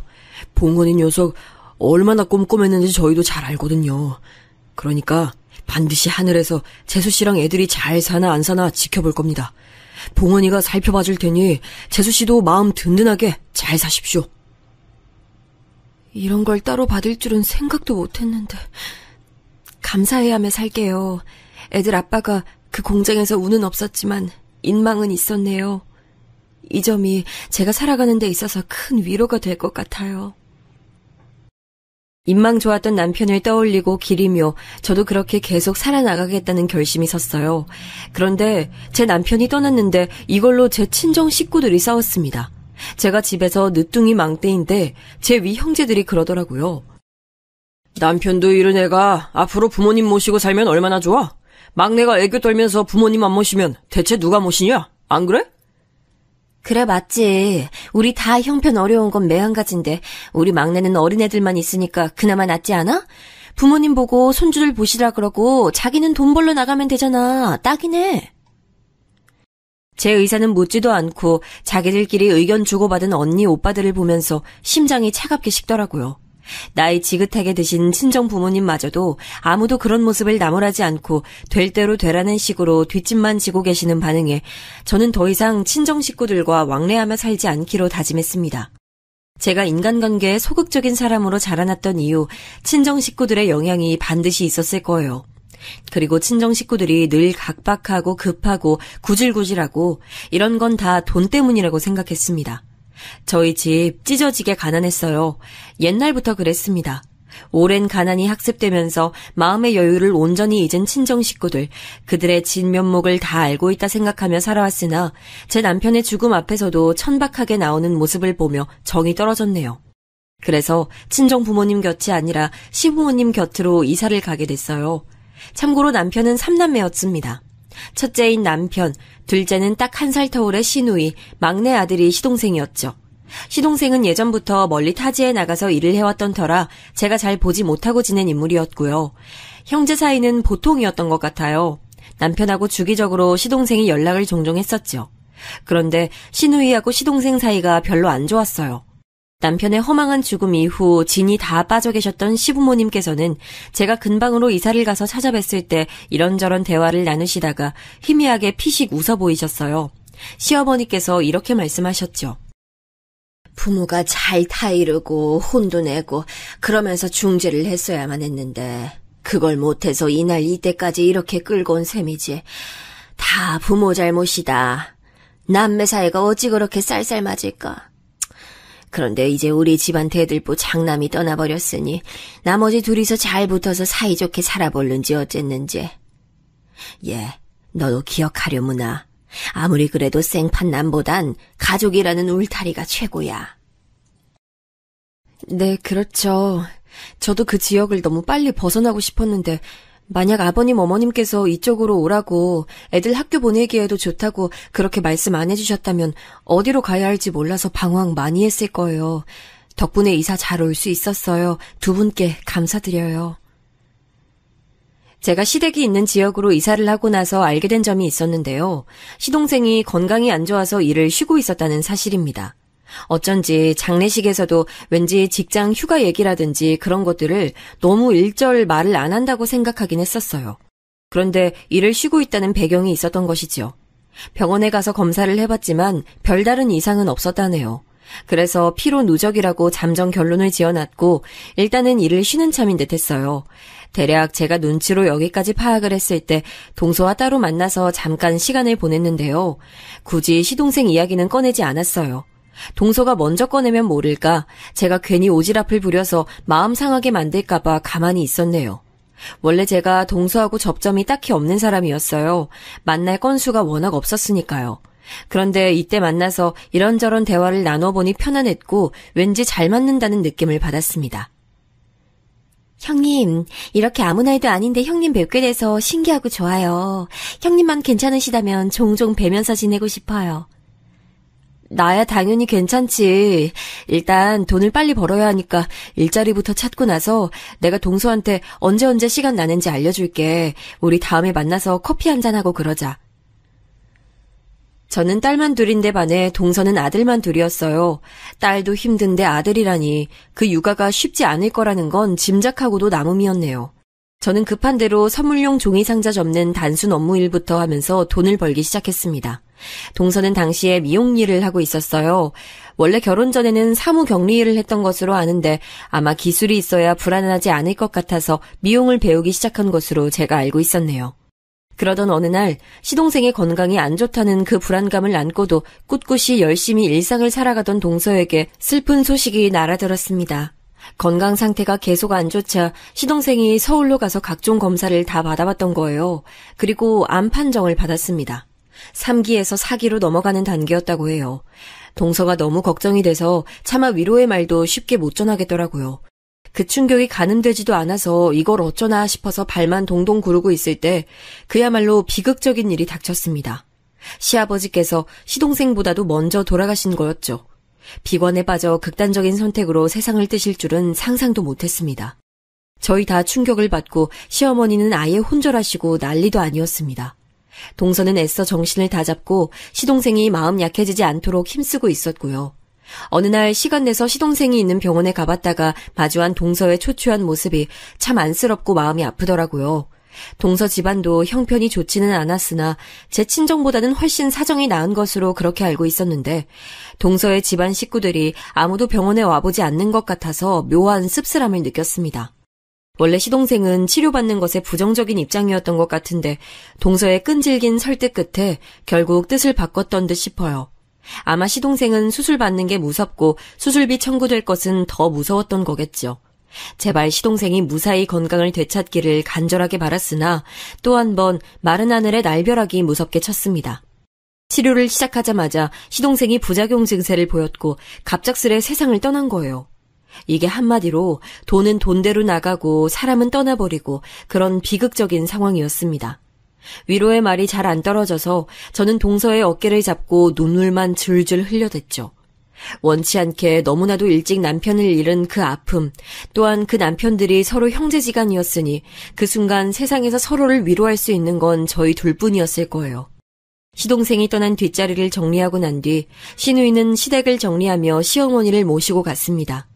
원래 시동생과 사이가 절절하지 않았던 시누이였는데 제가 보기엔 제 남편의 죽음보다도 시동생의 죽음에 더 큰 충격을 받은 듯 보였어요. 친하게 지내지 못한 후회가 섞여 있기 때문일 수도 있었고요. 아버지, 오빠, 동생 다 떠나버리는 마당에 우리 엄마까지 떠나면 그건 절대로 안 되죠. 우리 엄만 앞으로 내가 지킬 거예요. 하지만 어머님 모시고 살면 아무래도 환경상 너무 눈치가 보이실 텐데요. 정말 괜찮으시겠어요? 저는 제 시댁이랑 거의 바로 옆집에 사는 거나 다름없어서 힘들긴 하겠지만 그렇다고 해서 제가 저희 엄마를 하루 벌어서 하루 먹기에도 급급해 보이는 가난뱅이 새언니에게 맡길 수도 없잖아요. 안 그래요? 시누이가 저에게 짜증스레 반박했을 때 초라하게도 할 말이 없더라고요. 가난한 사람은 대체로 많은 상황에서 발언권을 조금밖에 못 가져요. 제가 겪어본 경험으로는 그랬습니다. 아무래도 가족을 줄줄이 잃고 힘들었을 시누이는 저에게 말을 모질게 쏟아냈고 저는 묵묵하게 당하기만 해줬죠. 그 후로 시누이를 보기 어려워졌어요. 시누이가 모시고 간 시어머니 역시도 말이죠. 제가 종종 보는 시댁 식구가 그래도 있었으니 바로 동서였습니다. 동서. 내가 지난주부터 연락을 해야지 머릿속으로 생각만 하고 있다가 이제 용기 내서 전화해보네. 그간 잘 지냈어? 미용실 새로 들어간 곳은 일할 만하고? 형님, 연락 주셔서 너무 반가워요. 미용실은 규모가 큰 곳이라서 정말 멀끔한데요. 그만큼 해야 할 일이 많고 급여는 그에 비해서 얼마 못 돼요. 그렇다고 다른 곳을 가자니 뾰족한 수도 없고요. 미용일은 계속하고 싶지만 돈 때문에 동서가 이래저래 고민이 많았어요. 모든 것을 참고 견디는 힘, 그 원천이 자식들이라는 것까지 동서와 저는 동병상련이었네요. 서로에게 구태여 설명하지 않아도 서로의 마음을 잘 이해했던 저희는 피곤하고 고된 와중에도 틈틈이 연락을 주고받았고 가끔 얼굴도 보면서 지냈습니다. 저는 어느 고깃집에 일을 정착해서 했고요. 주방 공간 뒤편으로 딸린 방이 있었는데 거기서 저희 애들이 놀러와서 쉴 수 있었기에 비록 일은 힘들었으나 제게는 최고의 선택이었죠. 그러던 어느 날 동서와 제가 함께 시누이 집으로 얼굴을 비추러 가게 됐어요. 시누이를 보러 간 건 아니었고 시어머니를 뵙고자 함이었죠. 왜냐하면 시어머니께서 멀리 부산 쪽으로 내려간다 하셨기 때문입니다. 육촌 언니 되시는 분이 계시는 부산 동네로 가서 조용히 지내고 싶다 하신 것이었죠. 그런데 이날 제가 보니까 동서 얼굴이 어딘가 수척해 보이고 수심이 깊은 듯 했어요. 저만 그렇게 느낀 건 아닌지 시어머니께서는 동서의 얼굴을 빤히 들여다보시더군요. 너 혹시 어디 아프니? 아픈 거면 병원에 꼭 가라. 가만히 뒀다가 큰 병으로 번질까 겁난다. 제가 요새 잠을 설쳤더니 안색이 좀 안 좋은 것 같아요. 걱정 마세요. 저 괜찮아요. 동서가 시어머니를 안심시키는 모습도 이상하게 제 눈에는 애써서 웃음을 지어내는 것처럼 보이더라고요. 그날 동서의 분위기 자체가 좀 가라앉아 있어서 그랬던 것 같네요. 집을 나서던 저희를 향해 시누이가 코웃음을 치면서 이렇게 말했어요. 참나, 그간 어떻게 지냈길래 초췌해지셨대? 아니, 태생부터 가난해서 돈 모으긴커녕 돈 구경하기도 힘든 쪽은 새언니 쪽인데 왜 올케 쪽에 피골이 상접해 있을까 모르겠네? 어디서 사기라도 당한 거야? 응? 돈이라도 뜯겼어? 말 좀 가려서 해요. 간만에 얼굴 봤으면 좋은 마음으로 안부 주고받는 게 기본이잖아요. 새언니, 왜 발끈하고 그러세요? 전 그냥 올케가 딱 봐도 돈 문제로 표정 어두운 사람 같아 보여서 한 말인데요? 혼자 시부모 챙기랴 친정엄마 챙기랴 저도 돈 들어갈 때 아주 많았는데 제 새언니라는 분과 제 올케라는 분은 자기 코가 석자랍시고 자원 한 푼을 안 해주니 저 혼자 씨름하고 살았어요. 새언니는 워낙 형편이 구질하니까 그렇다 치고 올케는 정말 실망이네. 동서가 어떤 사정이 있는지도 모르면서 그렇게 말 함부로 하는 거 아니에요. 제가 나무랐으나 시누이는 기세를 안 꺾고 눈을 흘기면서 들어가 버리더군요. 동서는 멋쩍은 표정만 지을 따름이었죠. 저 역시 시누이의 입을 통해서 제가 가난하다는 점을 지적당했으니 내심 얼굴이 화끈거리는 판국이었기에 구태여 동서에게 말을 얹지 않았습니다. 조용히 돌아가는 길 동서는 사색에 잠겨 보였습니다. 저기 혹시 동서 정말로 무슨 큰일이라도 있는 거 아니지? 네, 아니에요. 저에게 무슨 큰일이 있겠어요. 그냥 다만 요즘 들어서 돈이 뭔지라는 생각이 자주 드네요. 저야말로 그런 생각 많이 하면서 살았던 돈 없는 형편의 사람으로서 차마 동서에게 돈 필요하냐고 직접적으로 말이 나가지 못했어요. 제 처지가 벅차서 순간적으로 외면했을지도요. 결국 동서와 이렇다 할 대화 없이 그날 헤어졌고요. 저는 제 스스로 동서의 고민을 떠안고 싶지 않다는 생각을 했다는 걸 알고 있기에 내내 마음이 불편했습니다. 제가 동서에게 연락해서 물어볼까 싶은 생각만 여러 차례. 그러다 며칠 뒤 동서에게서 연락이 먼저 왔어요. 저에게 조심스러운 목소리로 꺼낸 부탁을 듣자마자 저는 속으로 아, 역시나 라는 생각을 했었네요. 형님, 너무 죄송하고 염치 없고 그런 거 다 아는데요. 혹시 100만 원만 빌려주실 수 있을까요? 내가 수중에 지금 어림잡아서 50만 원가량은 있는 것 같긴 한데 100만 원? 너무 큰 돈이라서 갑자긴 모르겠네. 언제까지 필요한데? 동서가 그냥 이런 얘기를 할 사람은 절대 아닌 거 내가 알아. 무슨 일 때문에 그러는 거야? 되도록 빠르게 돈이 필요해요. 부끄럽지만 제가 도저히 형님 말고는 지금 돈을 빌릴 수 있는 방법이 없어서 고민 끝에 부탁드리게 됐어요. 정확히 용도는 말씀드릴 수 없지만 지금 형편에 그 돈이 너무나도 필요하다는 말씀만 드릴게요. 동서의 가라앉은 목소리에는 울음이 섞여 있는 듯 했어요. 왠지 모르게 돈 이야기일 것 같다는 직감을 며칠 전부터 하였던지라 저는 당황하진 않았고 동서가 너무 간절한 상황인 것 같아서 일단 돈 만들어낼 궁리부터 했죠. 100만 원. 정말로 당시엔 저에게 큰 돈이었습니다. 현금을 다 털어보니 수중에 45만 원 가까이 있었어요. 그때 이웃집이 좁은 집 살면서 구두쇠다 못해 특이할 정도로 돈을 열심히 모으고 있었는데 그 집 아저씨가 생산직으로 당시에 벌고 있었던 돈이 수당 다 합쳐서 250만 원이었던 시절입니다. 그러니 100만 원은 몹시 큰 금액이었죠. 남에게 아쉬운 소리 하는 거 정말 질색이었지만 동서의 간절한 음성 그리고 며칠 전에 봤던 초췌한 안색이 떠올라서 저는 이웃집에 찾아갔어요. 저와는 동서도 시조카들도 피 한 방울 안 섞였습니다. 그러나 저의 남편에게는 자기 친조카들인 것이고 저의 자식들에게는 그 애들이 사촌인 것이었죠.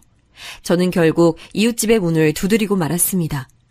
애기 엄마는 돈 빌려달라는 소리에 펄쩍 뛰었고 저는 마치 죄인인 것처럼 고개를 숙이며 읍소했어요. 꼭 갚을 테니까 도와달라고 말이에요. 제가 쓸 거 아니고 제 동서가 너무 돈이 필요해서 그래요. 너무 절박한 상황 같더라고요. 그간 저 봐오셨으면 아시잖아요. 저 절대 말 허투루 하는 사람 아니에요. 꼭 갚을 거예요. 그건 그렇죠. 그간 제가 봐온 게 있어서 믿음직한 분 같으니까 빌려드리는 거예요. 제가 비상금으로 야금야금 모아둔 걸로 드리는 거니까 우리 아저씨한테는 절대로 비밀로 하시고요. 늦어도 다음 달 말일까지는 갚으세요. 그런데 친정 동생도 아니고 웬 동서를 위해 돈을 빌리시는지 뭔가 참 대단하시네요. 제가 일하던 식당에 가부를 일정 부탁드렸고 이웃집 애기 엄마한테 빌린 30만 원까지 합쳐서 100만 원을 만들었네요. 그때는 5만 원권이 없던 시절 제가 내민 두툼한 봉투를 보고 동서가 눈물을 쏟았습니다. 형님, 고맙습니다. 정말로 고맙습니다. 저는 친정하고도 거의 절연을 한 거나 마찬가지라서 심적으로 늘 기댈 데도 없었고 손 벌릴 곳은 더욱 없었는데 너무 힘들고 괴롭고 우울해서 정말 이제는 한계에 다다른 것 같다고 느낄 때 저를 이렇게 도와주신 것에 제가 어떻게 이 심정을 말로 표현해야 할지 모르겠네요. 내가 부끄럽고 민망해서 내 입으로는 굳이 말 안 꺼내고 살았지만 동서도 잘 알지? 나 볼품없을 정도로 늘 가난에 허덕이며 살아온 집안 사람이라는 거. 사람 배경은 어디 안 간다고 지금도 그러고 살잖아. 솔직히 내 코가 석자라서 누구를 도울 처지도 군번도 안 된다는 거 내 스스로가 잘 알아. 내 새끼들만 안고 가기에도 벅차다는 거 너무나도 잘 아는데 이상하게 동서를 외면할 수가 없더라. 아침이나 낮 동안에는 그럭저럭 괜찮았다가도 밤이나 새벽이 되면 한없이 마음이 가라앉으면서 이토록 힘든 게 인생이라면 굳이 왜 이어나가야 할까 이런 나약한 생각을 최근에 계속했었어요. 그런데 형님이 어렵사리 내주신 이 돈을 받아든 순간 저는 그 나약함 다 버리기로 다짐했어요. 마음 같아선 정말 100배로 갚아드리고 싶은 심정이에요. 정말 감사해요, 형님. 요긴하게 써서 급한 불 끄고 얼른 갚을게요. 동서가 눈물을 하염없이 흘리면서도 눈빛만은 의연하게 저를 보며 말했습니다. 나름 호기롭게 동서에게 돈을 빌려줬으나 그로 인해 저는 쪼들리며 살아야 했어요. 게다가 저도 사람인지라 안 그러려고 해도 머릿속에는 은연중에 동서가 돈을 언제 갚겠다고 연락이 올까 하는 생각이 불쑥 들기 마련이었죠. 이런 점이 제 심경을 복잡하게 만들었습니다. 이웃집 애기 엄마에게는 3만 원, 5만 원 이런 식으로 조금씩 나눠서 돈을 다 갚았습니다. 저도 힘든 상황이었으나 남에게 빌린 돈부터 갚는 게 우선이어서 그렇게 했네요. 식당에서 일을 하며 그곳에 있는 식량으로 배를 채웠고요. 감자채 볶음, 어묵조림 이런 밑반찬들이 여분으로 남으면 그걸 모아서 챙겼다가 애들 반찬으로 챙겨줬습니다. 너무 미안했어요. 성장기 아이들은 하루가 다르게 커가는데 동서로부터 소식은 없었어요. 사실 제가 돈을 빌려주고 나서 딱 보름이 지났을 때 연락을 했었는데 안 받더라고요. 얼마 후가 명절이었기 때문에 일부러 또 연락을 하진 않았어요. 명절 핑계로 자연스레 연락을 하게 될 거라고 믿었거든요. 동서에게서 먼저 연락이 올 가능성이 농후하다고 점치고 있었는데 명절이 다 지나도록 감감무소식이었습니다. 뿐만 아니라 제가 몇 번이고 연락해도 받지 않았어요. 찾아가 봐야겠다는 생각이 들던 어느 날 그 번호를 다른 사람이 받았습니다. 동서를 부르니까 저를 미친 사람 취급하면서 전화를 끊더군요. 그래서 이튿날 어렵사리 시간 내어서 집을 찾아가 봤는데 생각해보니 동서를 밖에서만 만났지 서로의 집에 가본 적이 없었더라고요. 저는 제가 해놓고 사는 살림살이 수준이 부끄러워서 그랬다고 하지만 왜 동서는 한 번도 저를 초대 안 했을지 의문이었는데 받아 적어놓은 적이 있었던 주소지로 가보니까 웬 태권도 학원장이 있더군요. 번지수가 맞는지 몇 번이고 확인했어요. 그런데 동서가 직접 적어줬던 자기 집 주소가 맞았고 그곳에 태권도 학원이 있다는 것도 맞았습니다. 그럼 뭐야? 동서가 거짓으로 자기 사는 데를 알려줬었단 말이야? 돈을 빌려준 입장에서는 소름이 더욱 돋을 수밖에 없었죠. 그 길로 당장 신우이에게 연락을 했고 거기서 연결을 해서 시어머니께도 연락을 해봤지만 소득은 없었어요. 신우이가 당황하더군요. 시동생이 그렇게 떠나고 이사를 한 번 했다는 사실만 알았지 새집 주소는 알지 못하고 산 모양이었어요. 저는 배신감으로 낙심하며 간신히 정신 붙잡고 지냈죠. 동서가 잠적한 게 확실해진 이후로 얼마 안 지났을 때였어요. 이웃집 애기 엄마가 저에게 어느 날 비닐봉다리를 건네주더라고요. 왠지 안색이 언제부턴가 너무 나빠지셔서 형편 어려우신 것도 잘 알았고요. 그럼에도 돈 나중에 때 되면 갚으셔도 되니까 지금은 생활비로 요긴하게 쓰셔라. 이 말이 제 입 밖으로 안 나갔어요. 그런 제 자신이 싫더라고요. 요즘 인기 가수 노래처럼 폼생 폼사라는 말 많이 쓰잖아요. 폼에 죽고 폼에 산다. 그렇게 멋지게 저도 굴고 싶은데 현실은 그렇지 못해서 꾸역꾸역 돈을 받아야 했네요. 그게 마음에 걸려서 라면이랑 과자랑 쌀이나마 조금 준비해봤어요. 부디 받아주세요. 돈 빌려주셨던 것만으로도 너무 고마운데 아유 감사합니다. 이제 곧 이사하시죠? 집 내놓으시는 거 봤어요. 돈 모으시느라 이쪽에 사셨던 것일 텐데 이제 좋은 집 가셔서 좋은 일 많이 만나며 사시길 바랄게요. 제 담담한 인사에 애기 엄마는 울컥한 표정으로 돌아섰는데요. 집 안으로 들어와서 저는 거의 오열을 했습니다. 폼생 폼사. 그 말을 듣고 보니까 그렇더라고요. 제가 잘났다면 넉넉했다면 동서에게 돈 빌려주면서 안 갚아도 된다 말했을 텐데 혹은 지금 이렇게 마음이 어렵진 않을 텐데 그 100만 원이 뭐라고 제 일상이 이렇게 무너질 듯 흔들려야 하는지 어느 부잣집 사람들은 하루에도 100만 원을 쓸 텐데 이런 생각들로 미칠 것 같더라고요. 애들 보기도 미안했어요. 내 새끼들 엄마가 더 영민했다면 아둔하지 않았다면 이렇게 안 살 텐데 똑 부러지게 돈 벌 방법 찾고 인생 역전의 기회 노려볼 텐데. 더욱 미안했던 것은 여느 드라마나 영화에 나오는 주인공처럼 저에게 멋진 반전은 없었다는 거예요. 가난하고 아둔한 사람은 정해져 있는 팔자를 지켜야 한다는 빌어먹을 법칙이라도 있는 것처럼 말이죠. 꼭 그 돈 갚겠다더니 그 길로 애들과 함께 증발해버린 동서. 제 마음에 난 구멍은 100만 원이 아니라 신이라는 이름을 달고 있었을 거예요. 배신당한 것에 대한 상처였죠. 그걸 꾸역꾸역 안고서 외롭고 힘들게 살아가다가 남자를 만났는데요. 딸 있는 여자는 재혼 신중해야 한다고, 재혼 웬만하면 하지 말아야 한다고 그 말이 왜 있는지 알았어요. 여자 혼자 애들 데리고 사는 거 그런 것도 한두 해만 겪어보는 거지 어떻게 평생을 혼자 그러고 살겠어. 안 그래? 특히 딸 키워봤자 나중에 시집 보내면 그만인데 그 이후에는 더 외로워서 어떡해.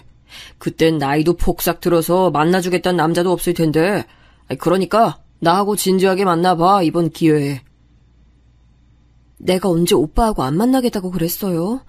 그런 건 아닌데 다만 애들 생각에 이래저래 심란해서 그렇죠. 그러니까 내 말은 애들 생각을 정말로 한다면 내가 필요하다는 걸 알아야 한다는 바로 이 말이야. 원래 집안엔 남자가 있어야 돼. 이혼 전적이 있던 남자였으나 사람은 호탕해 보였는데 막상 살아보니 제가 그렸던 생활과는 달랐어요. 딸들은 그 남자를 마음에 들어하지 않았고요. 저는 중간에서 마음 졸이며 이러지도 저러지도 못하는 시간들을 꽤 보냈죠. 너희 자꾸 아저씨하고 어색하게 굴 거야? 아저씨는 너희 예쁘다고 칭찬해주는 건데 그것마저도 피하면 엄만 어떡해? 그러길래 누가 그런 아저씨 데려오라고 했어? 우리는 우리 예뻐해주는 아저씨가 필요하지 않아, 엄마. 불편하고 불쾌할 뿐이야. 난감한 저에게 큰딸이 맞섰죠. 괜히 모녀 사이만 틀어졌던 것 같아요. 결국은 그 남자가 홀연히 어느 날 사라졌는데 그러면서 집에 있던 돈을 훔쳐갔어요. 정확히는 돈 될 만한 것들이요. 그거 그래봤자 20만 원어치도 안 됐을 텐데요. 목걸이, 반지 같은 것들도 순 가짜였으니까요. 3년 만난 그 남자, 재혼을 그렸던 상대에게 버림을 받으니 자조적인 웃음이 나왔습니다. 사람에게 뒤통수 맞는 게 제 특기 아닐까 싶더군요. 저에게 좋은 영향 한번 준 적 없던 친정 식구들, 동병상련이라서 마음을 나눴지만 돈만 받고 사라진 동서, 이제는 딸들이랑 싸워가면서까지 재혼을 하려고 했던 남자마저 제 인생이 너덜너덜해진 느낌이었네요. 마음의 상처를 딛고 딸들과 화해하려고 노력을 하며 그렇게 또 살았습니다. 어느새 저희 딸들은 모두 성인이 되어 있었죠. 큰딸이 남자친구를 사귀었는데 상대가 5살 연상이라서 비록 어린 나이였지만 진지하게 연애를 하더라고요. 그런데 너무 충격적인 일이 일어났습니다. 제가 모델하우스 앞에서 광고 전단지를 나눠주는 모습을 딸이 남자친구와 걸어가다가 봐버렸어요. 저도 모르게 환한 웃음을 날렸는데 딸이 입술을 꽉 깨물더니 남자친구를 데리고 휙 돌아서더군요. 제가 아는 척을 하면 안 되는 거였는데 억척스럽기만 할 뿐 여러모로 못난 엄마여서 또 미안했고 스스로가 초라했어요. 그렇게 저하고 며칠 말도 안 섞던 큰딸이 문득 어느 날 저에게 오더니 원망을 쏟아냈어요. 나 대학 못 간 것도 쪽팔려 죽겠는데 길에서 전단지나 나눠주고 있는 엄마 모습을 남자친구랑 봐야 됐다는 사실까지 더해지니까 진짜 이제는 쪽팔려서 죽어버릴 것 같아. 집만 잘 살았어도 공부 지원 받았을 거고 그럼 대학도 잘 갔을 텐데 돈 걱정 없었으면 행복했을 텐데. 내가 너 고등학교 때 섭섭하게 지원을 해줬니? 달라는 용돈은 다 줬고 공부할 때 쓰라고 비싼 이어폰도 사줬었잖아. 엄마, 잘 사는 애들이 공부도 잘해. 왜 그런 줄 알아? 학원, 과외, 부족한 거 다 알아서 그런 걸로 채우니까 내가 그런 애들을 무슨 수로 이겨. 공부머리 물려주지 못했으면 재력이라도 뒷받침해줬어야지. 큰딸의 하소연에 말문이 막히더군요. 큰딸은 좋은 대학 못 갈 바에는 돈을 벌겠다며 그렇게 했고요. 자기 동생 대학 가는데 돈을 크게 보태줬어요. 작은 딸은 기특하게 서울 소재 4년제 대학을 들어갔는데 집이 원체 가난해서 지원이 나왔으나 생활비가 빠듯하니 아르바이트하면서 돈 벌고 공부했습니다. 작은 딸도 대학 생활하면서 많은 걸 느꼈겠죠. 돈 있는 집 친구들은 주말마다 재밌게 놀러 다니고 방학이면 해외여행 가고 그러면서 지내는데 딸들을 힘들게 한 것 같아서 저는 여전히 미안한 엄마였습니다. 참 이상하다. 이렇게 오랜 세월 일을 하고 살았으면 지금쯤 통장에 1억은 아니더라도 5천만 원은 있어야 하는 거 아닌가? 왜 밑 빠진 독에 물 붓기를 하고 살아온 것 같지? 텔레비전을 켜면 제 나이 또래의 연예인들이 화려하게 인생 즐기면서 사는 모습이 나와서 모두 한 번뿐인 인생 다 똑같이 살다 가는데 누군 주인공처럼 살고 누군 들러리처럼 사는 게 불공평하다는 생각 자주 했었어요. 그런 생각 끝에는 꼭 이런 간절함이 따라붙었죠. 저는 죽을 때까지 이렇게 살아도 좋지만 딸들만은 멋진 인생 살아봤으면 좋겠다고요. 큰딸이 묵묵하게 나가서 돈을 벌고 작은 딸은 대학 졸업을 앞두고서도 아르바이트를 쉬지 않은 채로 공부를 이어가던 어느 날이었어요. 큰딸이 외출하려 하다 말고 저를 보면서 입술을 달싹거리는 거예요. 어제부터 내 얼굴 왜 그렇게 쳐다봐? 딸 엄마한테 무슨 할 말이라도 있어? 그런데 큰딸이 어깨만 으쓱하더니 집을 나서버렸죠. 저럴 애가 아닌데 희한한 일 같아서 고개를 갸웃하던 저는 나가서 장을 볼 채비를 마치고 천천히 집 밖을 나섰어요. 집 밖으로 나와서 한 20걸음은 걸었을까요? 갑자기 뒤편에서 차 문이 열리고 닫히는 소리가 나더니 누가 저를 부르더군요. 형님, 저예요. 제가 너무 늦었죠. 그간 잘 지내셨어요? 뒤돌아선 저는 딱 봐도 값비싸 보이는 외제차에서 내린 사람을 보고 흠칫했어요. 제가 텔레비전에서 본 잘 꾸미고 사는 중년 연예인들 뺨치게 멋져 보이는 여자를 제가 알 리가 없었죠. 그런데 기시감이 저를 휘감더군요. 본능처럼 제 입에서 정답이 나갔습니다. 동서? 설마 동서야? 네, 형님, 저 맞아요. 너무 늦어서 죄송합니다. 이제서야 형님이 저에게 빌려주신 돈, 그거 갚으러 왔어요. 예전에 봤던 수수한 인상은 사라지고 왠지 고상한 분위기가 풍기고 있었으나 웃을 때 부드러운 저 인매며 맑은 목소리는 동서가 분명했죠. 저는 다리에 힘이 풀릴 뻔한 걸 간신히 참아냈어요. 지난 20년의 세월 속에서 저는 한때는 동서를 다시 만나면 화를 낼 것을 예상해봤다가 눈물겨운 재회를 할 것을 그리기도 해봤다가 무시하며 지나쳐가는 그림을 그려본 적도 있었어요. 그 모든 것이 다 지나가고 무감각해질 때가 돼서야 동서는 자기 발로 제 앞에 나타났습니다. 현기증이 난 와중에도 저는 우선 동서를 집으로 들였어요. 도저히 다른 방안은 안 떠오르더라고요. 옛날에도 동서랑 나는 서로의 공간에 가본 적이 없었어. 이제야 초대를 받아보네. 그런데 옛날에 나에게 알려준 집 주소 틀린 거였더라? 왜 그랬어? 대체 왜 잠적을 했었고 이제야 나타난 거야? 저도 모르게 원망스런 질문을 날렸는데요. 동서는 입으로 커피를 마시기 전에 저에게 이야기를 먼저 들려줬습니다. 시동생이 암 치료를 위해 병원에 있을 때 대출을 끌었었다는 그 첫 대목부터 제가 놀라고 말았죠. 당시에 궁금해하긴 했었어요. 그 병원비는 어떻게 했을까? 환자가 도중에 죽었다고 해서 그 치료비 청구가 안 되는 건 아닐 텐데. 그러면서 대충 동선의 친정이 대줬겠지 하고는 말았던 것 같네요. 사실 동서는 자기 친정하고 사이가 완전 틀어진 지 오래였는데 말이죠. 친정에 찾아가서 무릎 꿇고 빌었어요. 내놓은 자식이 심지어 집안에서 반대한 결혼까지 했으니 눈에 벗어나도 한참 벗어난 걸 알고는 있지만 돈 좀 빌려달라고요. 빌고 빌어서 그때 300만 원 받았고 그걸로 급한 불 끄고 살았는데 제 사촌 오빠들이 그 이후로 저를 계속 쫓아다니면서 괴롭혔어요. 집이랑 인연 끄는 줄 알았는데 왜 기웃거리냐고. 조부모님을 비롯한 집안 어른들이 가시고 계신 부동산 그거 콩고물 노리고 있냐고. 아니라고 했더니 저한테 집안 재산 모두 포기한다는 각서 쓰라고 하더라고요. 거기에 그치지 않고 무서운 접근까지 해왔고요. 그래서 정식 주소지가 없었어요. 거의 매일 옮겨다니며 지냈으니까요. 뭐라고? 동서가 친척들하고도 사이가 안 좋은 것 같다는 느낌을 받긴 했었는데 그런 일까지 있었다니. 도저히 일상생활이 안 되자 머리가 될 것 같았어요. 100만 원만 걱정 없이 쓸 수 있는 돈이 있어도 숨 쉴 수 있겠다는 생각이 들더라고요. 형님께서 어렵사리 그 돈 빌려주셨을 때 정말 살 것 같아졌어요. 그때 공교롭게도 미국에서 잠깐 나와 계셨던 고모를 뵙게 되고 강한 권유에 이끌려서 애들하고 미국행 비행기를 탔어요. 그 이후로는 미국에서 계속 살기 위해 여러 노력을 하며 지내왔고요. 미용실에서 일하다가 운 좋게도 패션업계와 인연이 닿아서 그쪽으로 넘어갔고요.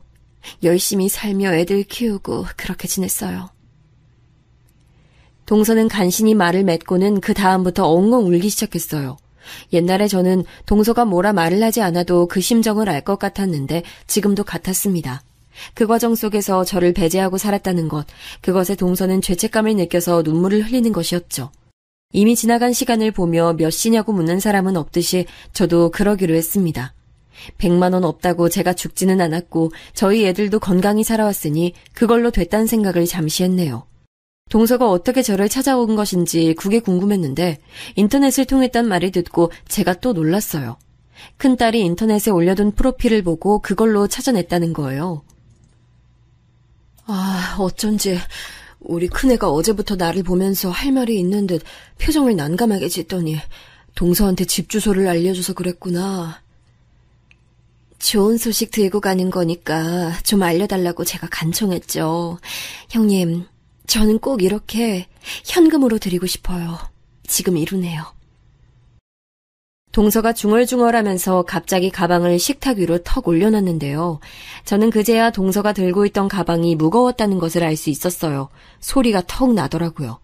커다란 가방 안에 든 상자는 바카스 박스 같은 크기였는데 동서가 그걸 열자 현금 다발이 보였습니다. 그것도 전부 5만 원권이었죠. 이게 뭐야? 이거 다 돈이야? 동서 대체 어떻게 된 거야? 100만 원 빌려주셨을 때 제가 다짐했던 게 있는데 혹시 기억나세요? 100배로 갚고 싶다고. 저 그때 그렇게 생각했었거든요. 아마 입 밖으로도 소리 냈던 것 같은데. 동서가 쑥스러워하는 걸 보면서 저는 얼이 빠져버렸어요. 설마 제 인생에서 1억을 현금으로 목도하게 될 줄은 상상도 못했습니다. 동서가 멋진 성공가도를 달려왔다고는 해도 현금으로 1억을 선뜻 마련해서 내주기란 쉽지 않았을 텐데 이런 생각으로 멍하게 있었던 저에게 동서가 말했죠. 당시 형님에게서 100만 원이 이 정도 가치였을 거라고 생각해요.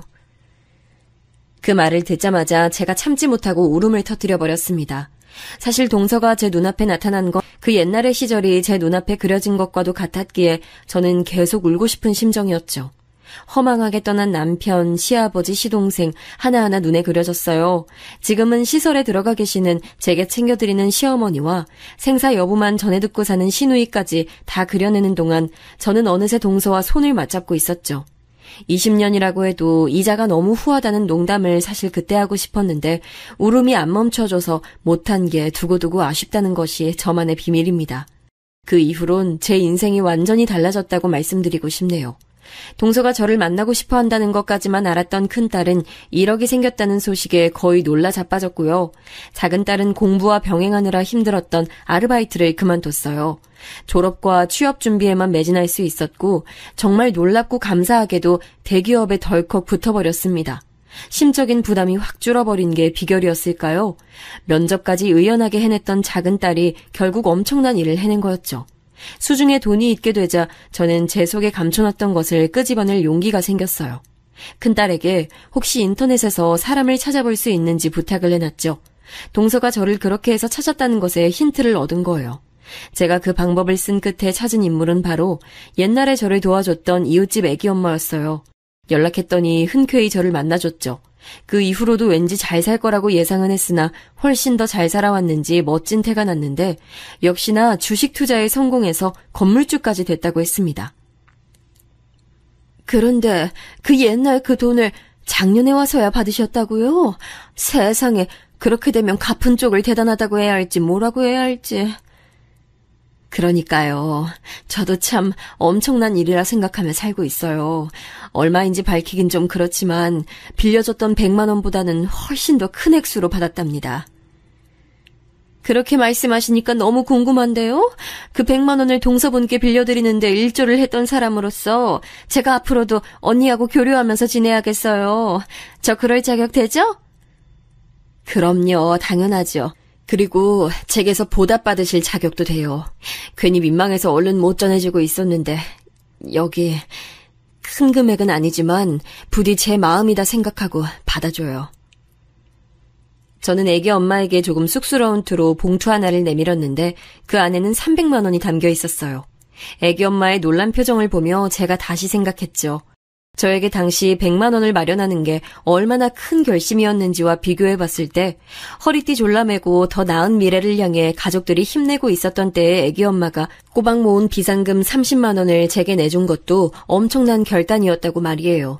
애기 엄마는 눈시울을 붉히며 그 돈을 받아줬고 저희는 그것으로 좋은 인연을 연이어 쌓아가게 되었답니다.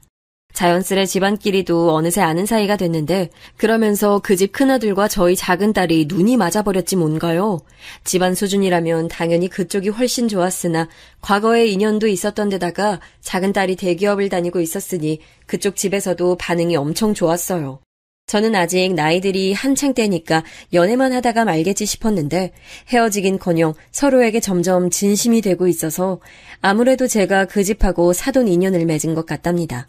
작은 딸은 예전에 제가 재혼할 뻔했던 그 남자 때문에 남자라면 되게 불신하는 성격이었건만 이런 식으로 모든 꼬인 탈애가 풀리다니 이게 웬일인가 싶었어요.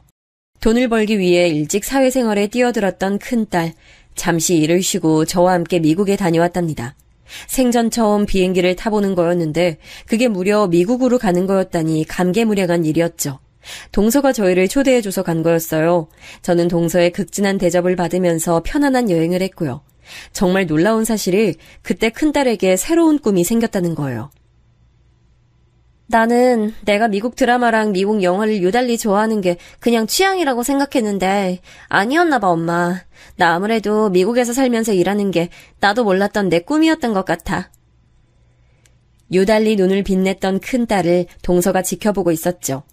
큰딸은 저와 함께 귀국했지만 몇 달 뒤 다시 미국으로 떠났고 동서의 지원을 팍팍 받으며 영어 공부와 함께 그곳 적응을 시작했어요. 남들은 자식을 미국 유학시켜주려고 등골 빠지게 일하면서 난리를 친다는데 저는 이런 식으로 해결이 됐으니 참나 오래 살고 볼 일은 하는 생각뿐이었네요. 동서, 나는 기적 같은 일상을 쭉 보내고 있는 중인데 이 소식을 아직 한 사람이 모르고 있어도 되는 걸까?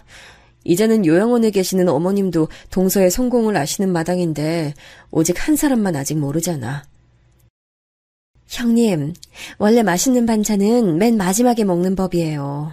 일단 전 그래요. 그러니까 조금 더 기다렸다가 더 재밌는 시기에 공개하고 싶어요. 도와주실 거죠? 제가 동서와 나눈 이야기 대상은 바로 신우이였죠. 자식 농사 잘못 지어서 골치 아파하는 신우이, 자기 시부모하고도 늘 사이가 안 좋은 모양이라 스트레스 속에서 사는 듯 했는데 동서가 다음에 귀국하면 신우이에게 직접 알린다고 했으니 그 현장을 제 눈으로 볼 계획이에요. 집안에 있다는 그 재산, 동서가 자기 몫을 챙길 작정으로 귀국할 예정이라고 했습니다. 참고로 동서는 시어머니께도 많은 지원을 해드리고 갔는데요. 민망스럽게 시어머니께서는 저에게 그 공을 돌리셨어요. 네가 옛날에 마음을 곱게 써서 지금 이런 것으로 돌아오는 게 아니겠니? 그러니 너의 공이고 너의 복이지. 너 같은 며느리를 두었으니 어쩌면 내 복이 가장 클 수도 있겠다. 그 말씀이 어찌나 감동이었는지 모릅니다. 집안 재산 몫을 챙기면 그걸 또 저에게 챙겨주겠다고 말하는 동서보다도 더 감동이었네요. 제가 웃으면서 행복하게 사는 소식, 친정 식구들이 당최 어떻게 알았는지 하이에나처럼 눈을 빛내고 있는 모양이지만 전혀 신경 안 쓰고 살 거예요. 제 편, 제 인연인 사람들이 저에겐 많으니까요. 거리낄 것 없습니다. 하늘에서 제 남편이 저와 딸들을 보며 무슨 생각을 하고 있을지가 늘 가장 궁금하네요. 하지만 앞으로 펼쳐질 제 앞날을 더 궁금해야 하는 거 맞겠죠? 동서와 즐거운 인연을 이어가며 재밌게 살 거예요. 여러분께 후일담을 또 한 번 전해드릴 수 있다면 좋겠네요.